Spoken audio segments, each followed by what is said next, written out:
New Year's Eve Ghost Stories, Part 5 of 8, on Between Master and Disciples, given in English on December 31st, 2020.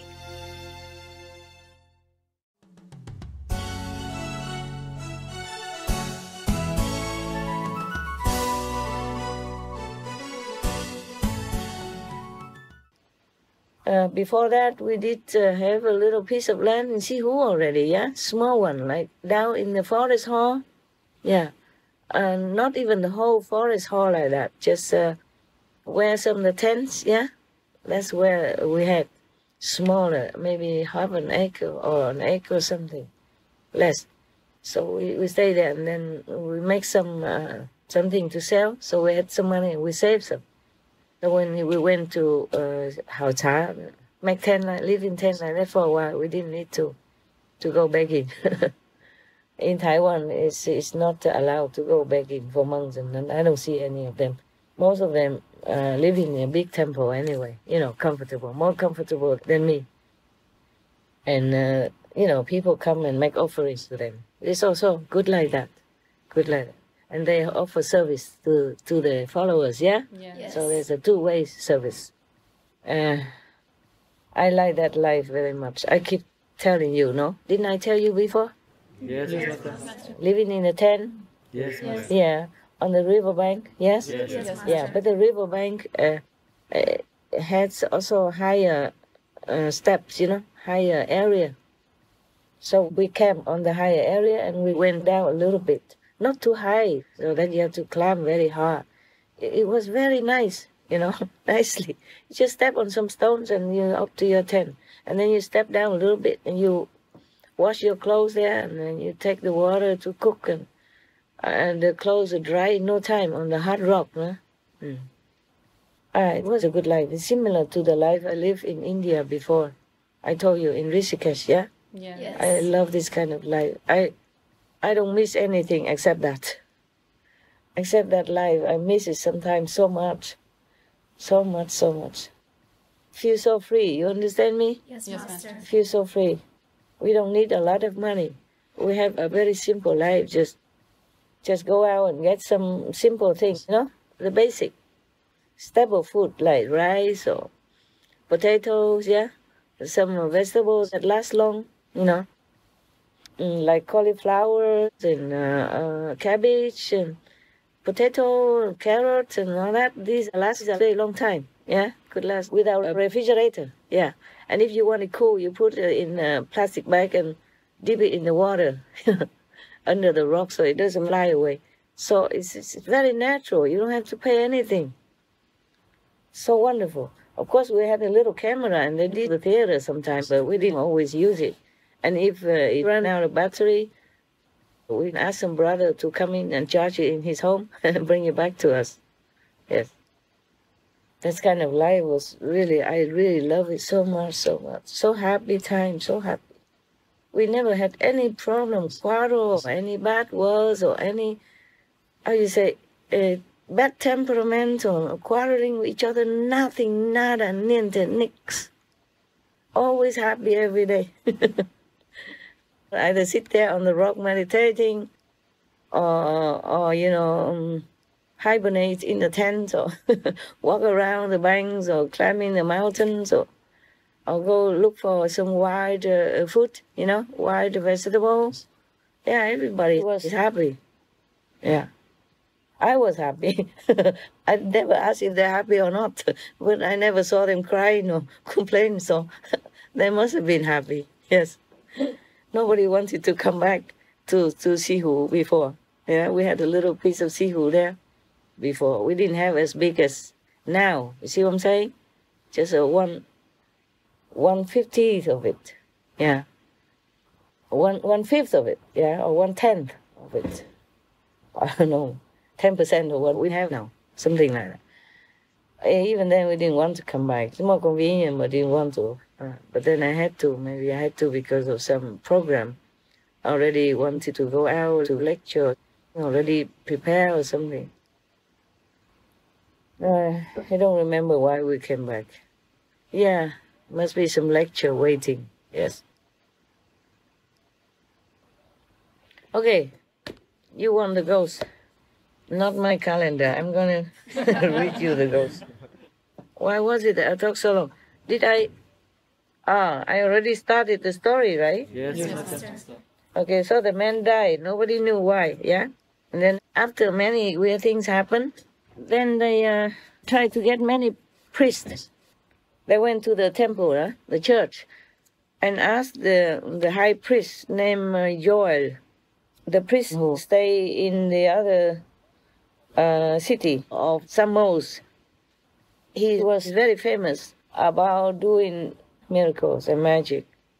So they all went there and requested him to come to help to get rid of the ghosts for them. And then, of course, the high priest Joel immediately went to the haunted house.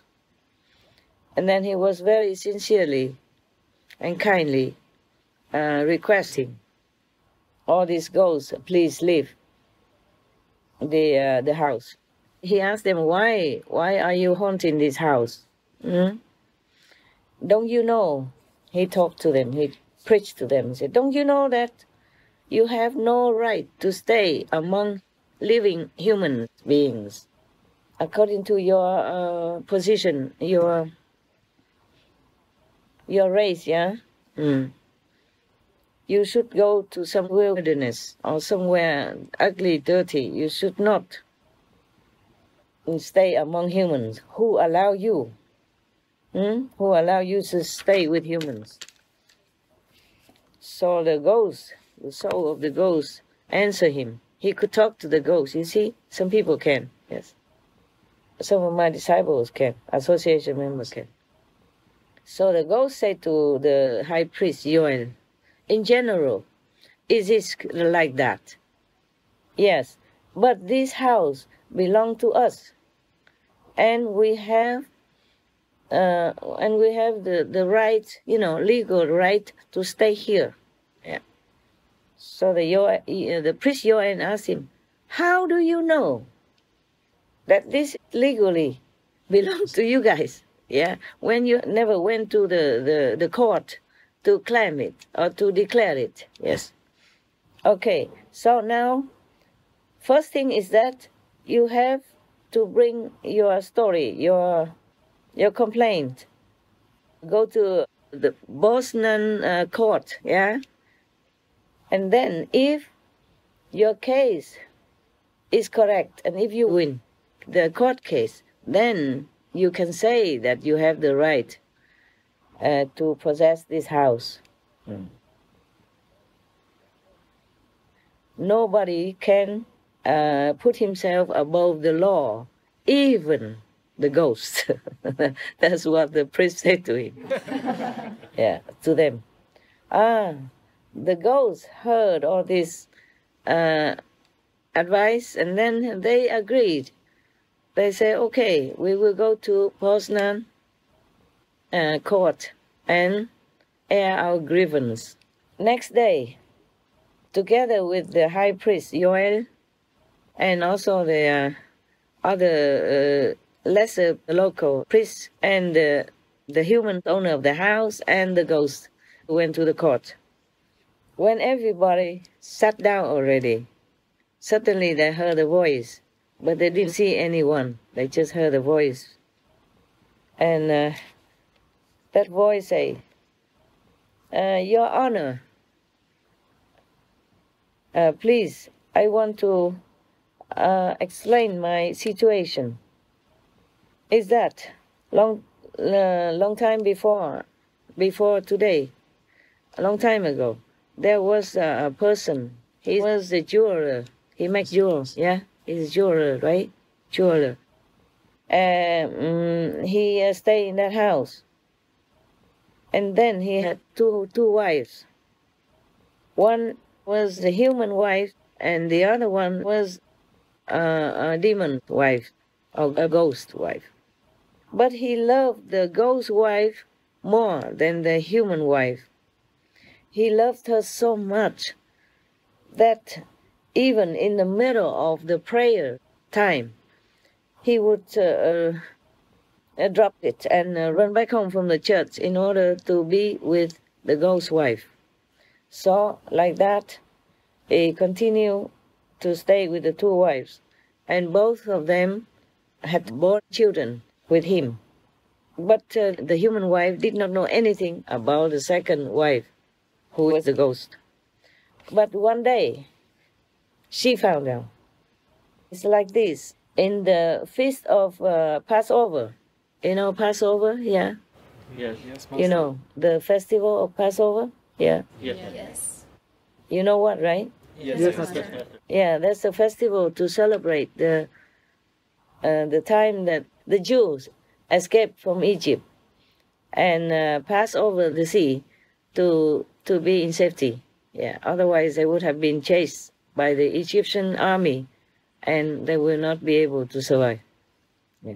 Because after they pass over the water, the sea opened for them to pass over, to walk over, and after they all walked over, the sea closed it again. So the other soldiers of the Egyptians were drowning or they had not come down. Yeah. You know that story, right? Yes, Master. Just in case you forgot. So now, where were we? Yeah, one day the human wife found out, because it was the festival, the Passover feast, and in the middle of the party, the husband stood up saying that he had to go to the bathroom. But the mother and many children, their children, were waiting a long time and didn't see him coming back. So she stepped out and went looking for him, worried that something might happen to him. And then she went home. She looked everywhere in the house and didn't see him. In the bathroom, didn't have. So she went down to the basement. And because the basement door was always locked, so she looked through the hole of the lock, and she saw a beautiful furniture set, you know, with a table and sofa and chair, gold-plated. And there was a beautiful bed, luxuriously decorated. And on that bed, there was one beautiful woman sitting there without any clothes. Yeah. And on top of that, her husband was kind of embracing her and, you know, kissing her and all that, as a husband would have done to a wife.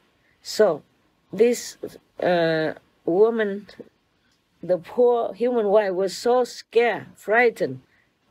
She ran back to the dining room. She could not speak one word. She just sat there, you know, as if she had lost her mind. And all her body, you know, became trembling. Yeah. After a while, the husband came back to the dining table. The wife also did not say anything. And then all the evening after that, she never spoke one word to him. Next morning, when the light broke, she immediately went out to have a look, to find the priest, and told him everything that she had seen. And then the priest,